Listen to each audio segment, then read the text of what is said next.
Hello guys, આજે આપણે એક ફરાળી રેસીપી શેર કરવાના છીએ અને એમાં છે આપણે સાબુદાણાની ખીચડી. આ સાબુદાણાની ખીચડી બનાવવી એકદમ આસાન છે. હું તમને બિલકુલ આસાન રીતથી શીખવીશ અને એકદમ પરફેક્ટ. તમે જુઓ એમનો દાણો છે એકદમ છૂટો છૂટો છે. તો બસ આમાં ખાસ ટ્રિક્સ તમારે યાદ રાખવાની છે અને આ મેથડથી તમે કરશો તો તમારી સાબુદાણાની ખીચડી છે ક્યારેય ચીપકું કે ચીકણી નહીં બને. તો બસ એમના માટે એક નાનકડી વાટકી જ આપણે સાબુદાણાની જરૂર છે. તમે અત્યારે જોઈ શકો છો આ સાબુદાણા મેં એક વાટકી નાનકડી ભરી અને લીધા છે અને એને 3 થી 4 પાણીથી આ રીતે સારી રીતે ધોઈ અને લીધા છે. અને આપણે પાણી આમાં પહેલી વાત એક ખાસ કે પાણી કેટલું એડ કરીશું, તો બસ આપણે સાબુદાણા એમની અંદર ડૂબે અને ઉપર થોડું અમસ્તું દેખાય એટલે તમે 1/2 સેન્ટીમીટર સુધી જોઈ શકો એટલું ઊંચું લાગે. બસ પરફેક્ટ આટલું જ પાણી આપણે એડ કરવાનું છે.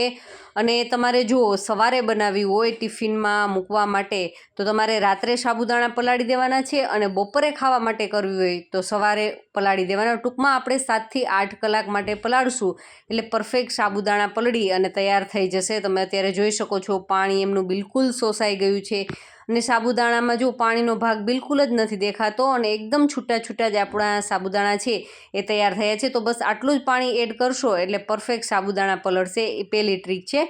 અને હવે જુઓ બટેટા, તો મેં આમની અંદર બટેટા એડ કરવા માટે થઈ અને 2 મીડિયમ સાઇઝના બટેટાને છાલ ઉતારી અને કાચા જ બટેટા લીધા છે. તમે જુઓ બાફેલા બટેટા આપણે એડ કરીશું તો એમના કારણે પણ થોડી ચીકણી થવાની સંભાવના રહેશે આપણી ખીચડી. તો બસ આ રીતે આપણે કાચા બટેટા, અને આનો ટેસ્ટ પણ ખરેખર ખૂબ જ સારો આવશે. બાફેલા બટેટાની તમે કદાચ ખાતા હશો પણ ક્યારેક આ રીતે ટ્રાય કરજો, ખૂબ જ સરસ લાગશે. તો બસ આ રીતે આપણે મીડિયમ શાકમાં જે રીતે આપણે પીસીસ કરીએ છીએ બસ એ જ રીતે એમના પીસીસ કરી લીધા છે. ને 2 ચમચી જેટલું મેં તેલને ગરમ થવા માટે રાખ્યું છે અને તેલ સારી રીતે ગરમ થઈ જાય એટલે એમની અંદર આપણે જીરું અને લીમડાના પાન એડ કરી દઈએ. અને આપણી આ ફરાળી રેસીપી છે તો આમાં કોઈ પણ તમે વસ્તુઓ કદાચ ન ખાતા હોય ફરાળમાં તો તમે એમને સ્કીપ પણ કરી શકો છો. ને એક મેં તીખી મરચી લીધી છે અને એને બસ વચ્ચેથી કાપો મારી અને આ રીતે લઈ લેવાની છે. અને હવે આપણે જે બટેટા લીધા હતા એ બટેટાને આપણે તેલની અંદર એડ કરી દેવાના છે અને આપણે એમને આ રીતે જ કાચા અને ખુલ્લા જ આ રીતે કૂક કરવાના છે. અને એમાં આપણે પાણી બિલકુલ જ એડ કરવાનું નથી. બટેટાને બસ આ રીતે લો ટુ મીડિયમ ફ્લેમની ઉપર વચ્ચે વચ્ચે ચલાવતા જવાનું છે અને એમને સારી રીતે કૂક થવા દેવાના છે. તો 1 થી 2 મિનિટ એ કૂક થાય ત્યારબાદ આપણે એમની અંદર આદુ અને મરચાંની પેસ્ટ લીધી છે અને એમની અંદર સ્વાદ અનુસાર આપણે નિમક એડ કરી દઈએ જેથી કરી અને કુકિંગ પ્રોસેસ છે એ ઝડપથી થાય. આપણું બટેટું છે એ ઝડપથી સોફ્ટ થઈ જાય, ચડી જાય. એટલા માટે થઈ અને આપણે નિમક શરૂઆતમાં જ એડ કરી દઈશું અને બસ સારી રીતે હલાવી અને મિક્સ કરી લેવાનું છે. અને આપણે હજી આમને 4 મિનિટ માટે આ રીતે કૂક કરીશું. અને જો તમારે ઢાંકણું એમનું કવર કરીને કરવું હોય તો પણ કરી શકો છો, પણ પાણી તો બિલકુલ જ એડ નથી કરવાનું. ગેસની ફ્લેમ લો રાખી અને આ રીતે સરસ મજાનો જો ગોલ્ડન કલર એમનો આવી ચૂક્યો છે અને એમને હાથ અડાડતા અથવા તો ચમચાની મદદથી પ્રેસ કરીશું તો એકદમ સોફ્ટ દેખાશે. તો બસ હવે એ બટેટા ચડી ગયા છે, લગભગ 90 થી 95% એ ઓલમોસ્ટ કહી શકાય કે કૂક થઈ જ ચૂક્યા છે.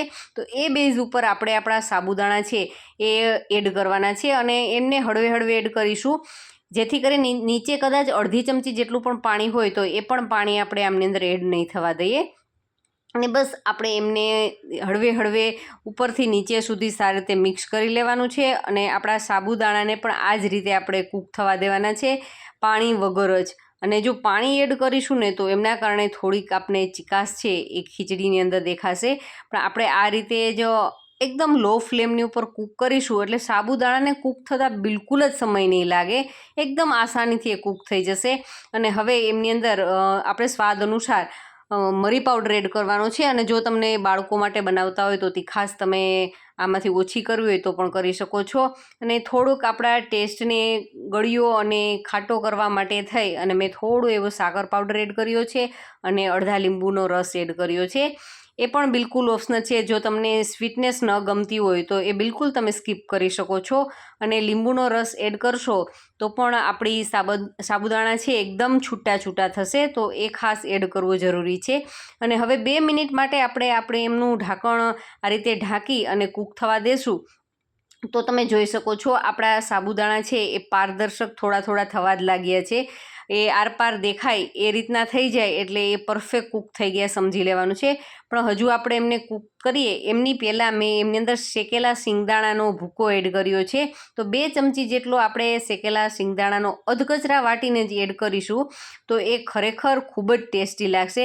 તો સિંગદાણા નાખશો તો વધારે ટેસ્ટી આપણી ખીચડી છે એ તૈયાર થશે. તો એ ખાસ સ્કીપ કર્યા વગર તમે એડ કરજો.